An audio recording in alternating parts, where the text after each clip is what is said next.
Want to take a... You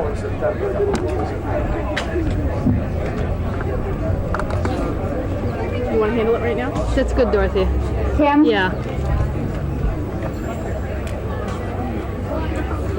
Hurry. Any two?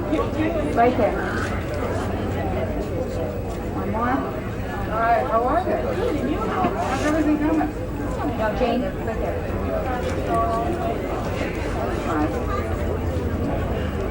Hi. You have to give it to women. We always have great weather for these things. Somebody up there is looking out for us. Welcome to Women's Equality Day.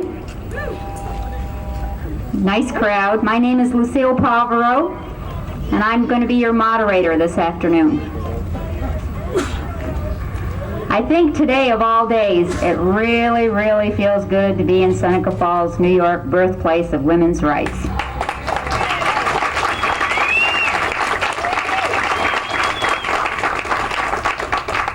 Now, I would imagine that all of you know that the first Women's Rights Convention was held here, correct? It was right over there across the street, so I'm not going to get into that too much.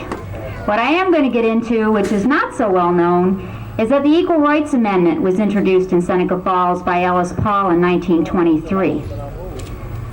Although the debate over the concept of an equal rights bill for women raged throughout 1922, the public struggle for ERA began officially on July 21st, 1923 in Seneca Falls, when Alice Paul emphasized that women would not be safe until they had equality under the federal Constitution. The ERA was introduced in Congress in December of 1923. Various forms of the amendment were introduced between 1923 and 1972. In 1943, the ERA was revised to its present wording and finally passed both houses in 1972 and was sent to the states for ratification.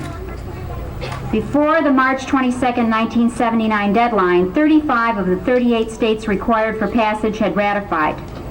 And as you know, in 1979, Representative Elizabeth Holtzman introduced a resolution requesting an extension until June 30th, 1982. We all know what happened then. The ERA failed. But the struggle continues, and we have hopes that in the very near future we will have an Equal Rights Amendment. But the amendment we're here today to recognize is the 19th Amendment, giving women the right to vote. This is the anniversary, the 64th anniversary of the suffrage amendment, which also found its historic roots here in Seneca Falls. Elizabeth Cady Stanton introduced the resolution asking for the right to vote, women's suffrage, in 1848 at the first Women's Rights Convention. And it wasn't until 72 years later that it actually passed. Now maybe we've got another 12 years or so to go before the ERA gets passed, because it's been only 64 whatever years. Elizabeth Cady Stanton said, speaking for women's suffrage, quote, "Think you, if woman has a vote in this government, that all those laws affecting her interest would not so entirely violate every principle of right and justice? Had women a vote to give, might not the office holders and seekers propose some change in her condition?" Well, she was partly right. Enter again Alice Paul in 1923 with the Women's Party in Seneca Falls, here to celebrate the 75th anniversary of Stanton's resolution. At the first Alice Paul and the Women's Party decided that the vote was not enough, and subsequently publicly introduced an amendment to the Constitution proposing equal rights for women. That's some of the history to be traced here in Seneca Falls. The contemporary women's rights movement reemerged in the 1960s. It also found its way to Seneca Falls. The National Women's Hall of Fame was established here to commemorate women of achievement. The Elizabeth Cady Stanton Foundation was organized in 1978 to promote the history of the women's rights movement, in particular of Elizabeth Cady Stanton. And it also raised money to purchase the Stanton House and donated it to the National Park Service. In 1980, the Women's Rights National Historical Park, under the auspices of the National Park Service, was enacted into law, and the park officially opened in 1982. It is in this context that work began in the fall of '82 to establish a National Women's Center and Educational Institute in Seneca Falls, which we'll be hearing more about from its president. Now that I've given you a brief overview as to why we're all really here today, I'd like to introduce someone who's been extremely supportive to the efforts in Seneca Falls and to make its history known to the public. It takes a sincere commitment on the part of village officials to move things along, especially when we're dealing with both state and federal agencies, and I think we all know about bureaucracy, don't we? The community support for the Women's Rights National Park has been tremendous, and the man who will welcome you to our village has always been among the leaders in giving support to the re-recognition of women's history in Seneca Falls. I give you the Mayor of Seneca Falls, Robert E. Freeland.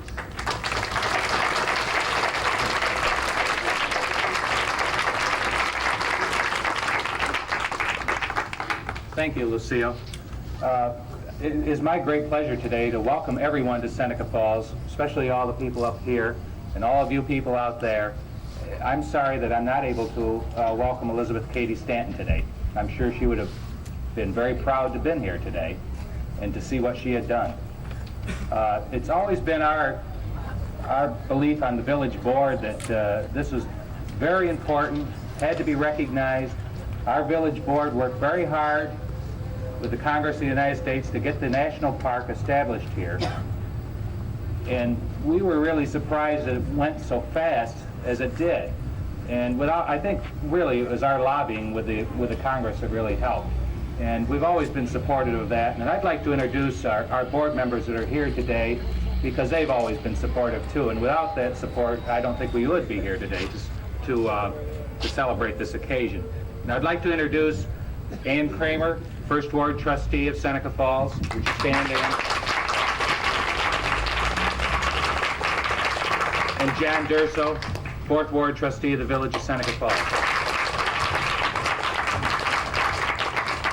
So it is a great pleasure to welcome you here today. Thank you.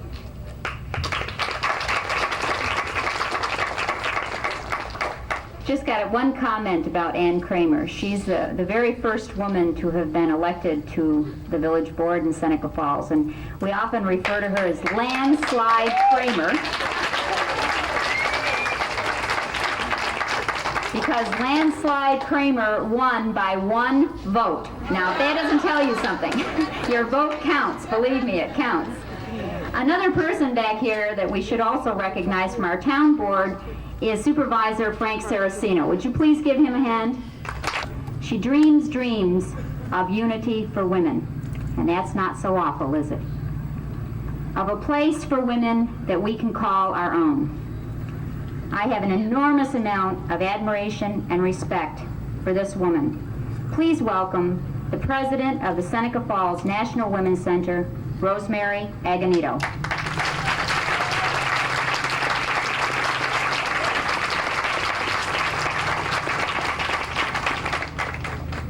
Welcome on behalf of the Seneca Falls National Women's Center.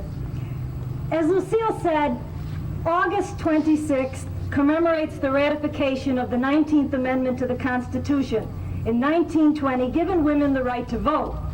And I think that it's important in commemorating Women's Equality Day in historic Seneca Falls that we not see this day merely as a time to honor Elizabeth Cady Stanton and other pioneers for suffrage and women's rights. In commemorating this historic day, we are not merely looking to the past.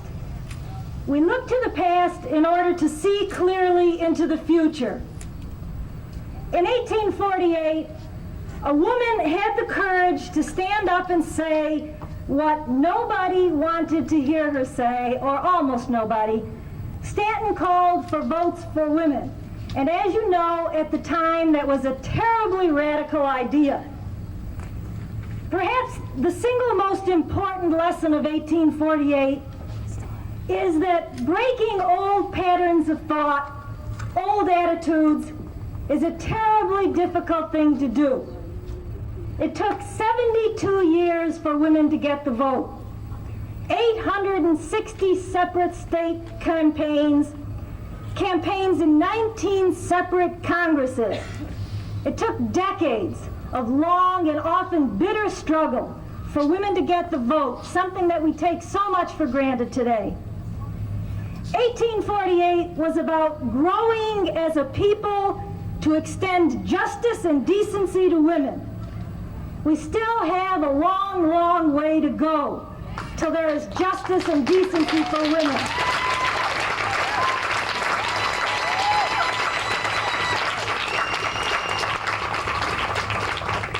We still must bring about equity in pay, equity in all phases of employment, an end to poverty, which falls most heavily on women and their children, an end to sexual harassment, which is rampant in the world of business and education and government, an end to rape, which befalls 1 out of 3 females in their lives in America, an end to wife abuse, an end to incest and the sexual abuse of children, which we know now seems to plague 1 out of 3 young girls growing up, shocking, absolutely shocking numbers, as well as young boys. An end to pornography, which degrades women.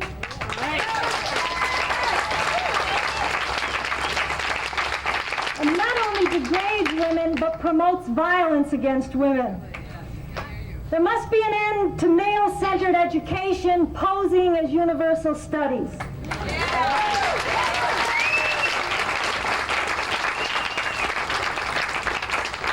There must be an end to the idea that women are the servants of the world, whether at home, whether at work, or whether in the community. Now, many of you are already familiar with efforts to establish a National Women's Center and Educational Institute in Seneca Falls.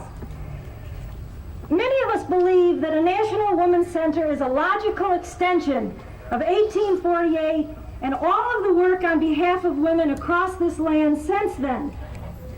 Specifically, and just very briefly, the Seneca Falls National Women's Center has a vision of somehow bringing this women's movement together. We hope to establish a leadership training institute for women, all women, not only for educated and well-to-do women, not only for business, political, and academic women, but for women of all races, all ages, all classes, and not leadership in the old way which seeks to dominate and control, but leadership to help women to empower themselves.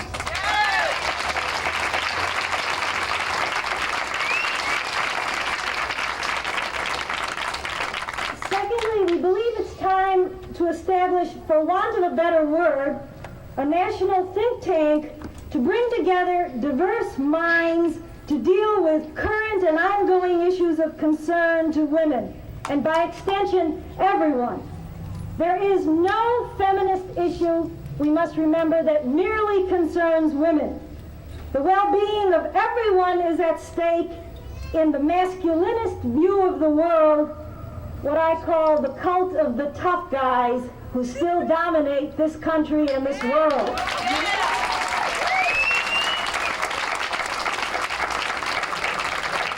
And then finally, we would like to establish a retreat for women to come and be renewed in Seneca Falls. I would urge you all to support efforts to establish a National Women's Center and Educational Institute in Seneca Falls. We are, of course, always happy to accept contributions, ideas, and work. Enjoy the day.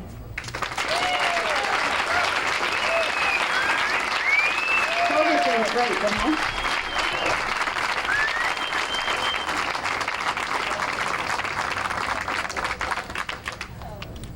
The women I'm about to introduce are representatives from the Women's Encampment for a Future of Peace and Justice.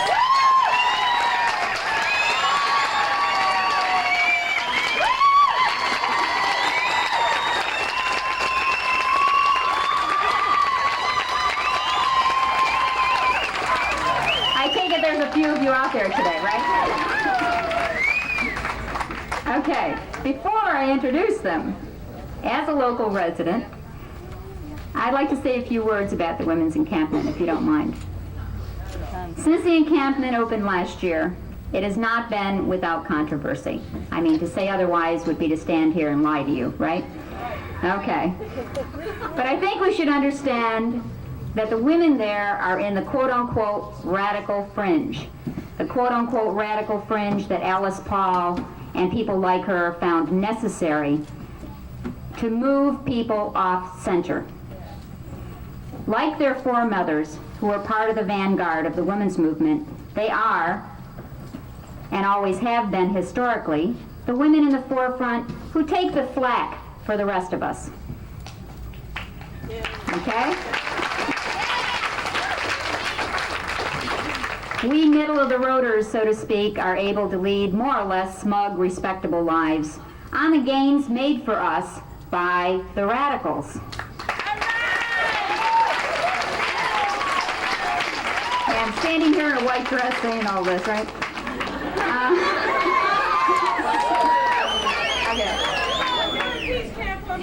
All right, as it's been said many, many times today, and I don't think the point can be emphasized enough, we probably wouldn't be voting today if Elizabeth Cady Stanton hadn't taken a very radical, risky step and proposed the resolution at the first Women's Rights Convention against the wishes of all of her friends. Susan B. Anthony dared to break the law and vote illegally and get herself arrested and go to trial in Canandaigua, New York. She took that risk.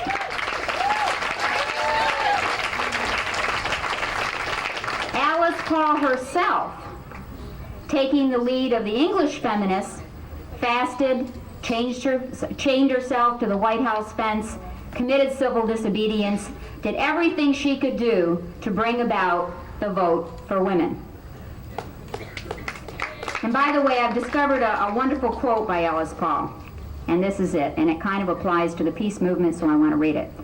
Quote, "This world crisis came about without women having anything to do with it. If the women of the world had not been excluded from world affairs, things today might have been different.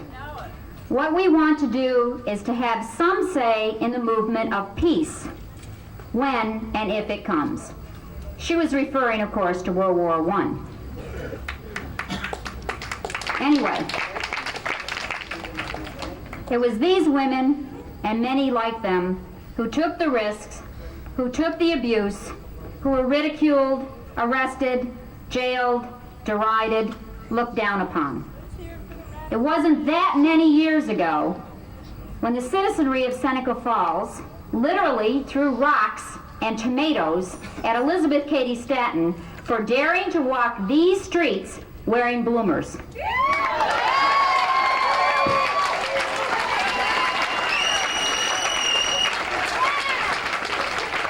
How many of you standing out there in blue jeans think twice about putting them on? And how many of you can comprehend how radically, shockingly disgraceful bloomers were in the 1840s? It is in this frame of reference that I want you to see, and I want you to really listen to the women from the Peace Encampment. I want you to remember, no matter what your political beliefs, that these women are sincerely trying to make the world a safer place for us to live.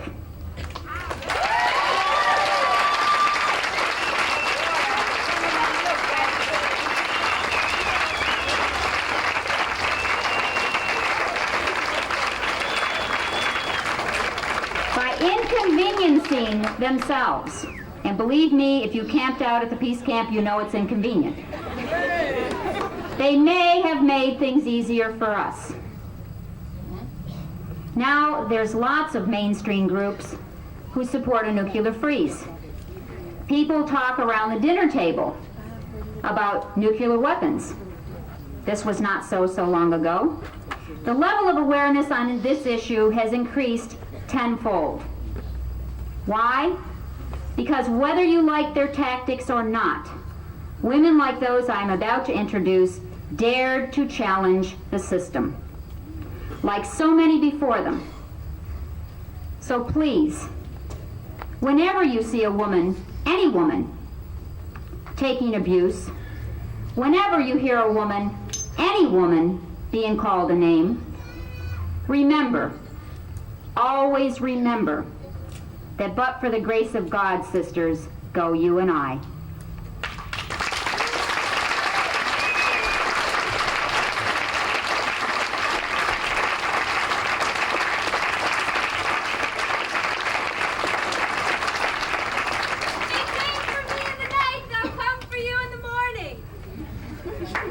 Please welcome Kim Blacklock from Geneva, a graduate of Hobart and William Smith, and an English teacher, and Jane Gruden, a feminist from Albany, New York, both representing the Women's Encampment for a Future of Peace and Justice.